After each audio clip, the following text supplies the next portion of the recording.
بسم اللہ الرحمن الرحیم اللہم صلی علی سیدنا مولانا محمد مبارک وسلم۔ السلام علیکم ورحمۃ اللہ وبرکاتہ۔ معزز ناظرین کرام، ایک بار پھر آپ کو رمضان کی ساعتوں میں خوش آمدید۔ ناظرین، روزانہ ہی ہم کسی نہ کسی موضوع پر گفتگو کرتے ہیں۔ کل ہم نے جھوٹ سے متعلق سنا تھا، آج ہم جھوٹ ہی کی ایک قسم دھوکے سے متعلق بات کریں گے، یعنی بتانا کچھ، کرنا کچھ، دکھانا کچھ، دینا کچھ۔ تو ہم اس سلسلے میں اپنے مہمان معروف روحانی و سماجی شخصیت حضرت مولانا بشیر فاروق قادری صاحب سے گفتگو کریں گے۔ آپ ہمارے پروگرام میں تشریف فرما ہیں۔ حضرت صاحب السلام علیکم ورحمۃ اللہ۔ وعلیکم السلام ورحمۃ اللہ وبرکاتہ۔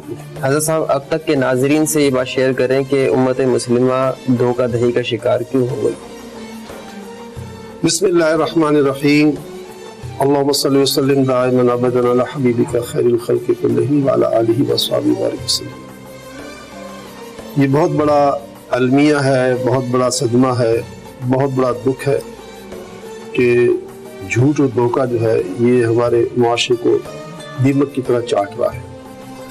2 دن پہلے کی بات بھی ہے کہ ہماری سپریم کورٹ میں بھی جو ہے ایک اخبار میں خبر لگی کہ ہم جھوٹ دھوکے کی وجہ سے اس برے حال تک پہنچے ہیں۔ تو اب سب کو اس بات کا ادراک ہے، اور ہماری سب سے عزت دار عدالت بھی کہتی ہے کہ جھوٹ دھوکے نے ہمیں کہیں کا نہیں رکھا۔ اور اگر ہمیں ایک مسلمان کے ناطے یہ پتہ چل جائے کہ ہم اپنے آپ کو الحمدللہ محمدی کہتے ہیں صلی اللہ علیہ وسلم اور محمدی ہیں، لیکن اگر ہمارے آقا فرما دیں کہ تم ہم میں سے نہیں، لیسا منی، تم ہم میں سے نہیں ہو، اس سے بڑی بدنصیبی کیا ہو سکتی ہے؟ میرے آقا کا فرمان ہے، جس نے کسی مسلمان کے ساتھ بددیانتی کی یا اسے نقصان پہنچایا یا دھوکہ دیا، وہ ہم میں سے نہیں۔ بددیانتی، نقصان پہنچانا، دھوکہ دینا، یہ رگ رگ میں پہنچ چکا ہے۔ ایک زمانہ یہ تھا کہ ہمارے اسلاف جو تھے وہ کسی کو بھی بددیانتی یا دھوکے والے عمل کو دیکھتے تھے تو اس سے بالکل دور ہو جاتے تھے، ڈر جاتے تھے۔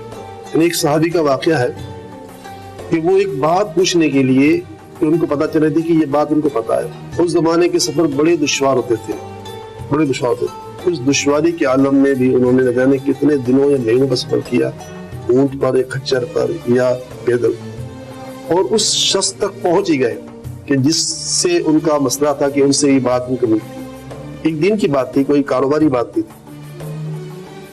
جب وہ وہاں پہنچے تو دیکھے کہ وہ صاحب جو تھے وہ مطلب اپنے کھیت میں تھے اور اپنے کھیت کے کام کر رہے تھے، اور پھر جو ہے وہ جب انہوں نے دیکھا کوئی میرے پاس ملنے کے لیے آیا تو انہوں نے دور سے اپنے چارہ دکھایا گھوڑے کو اور کہا کہ منہ کر کے چارہ دکھا کر جو ہے گھوڑے پہ اشارہ کیا، گویا میں تمہیں چارہ دوں گا۔ تو گھوڑا چلتے ہوئے آیا اور آنے کے بعد جیسے قریب آیا تو انہوں نے چارہ رکھ دیا اور ان سے ملاقات کی تو کہا کہ آپ کیسے آئے؟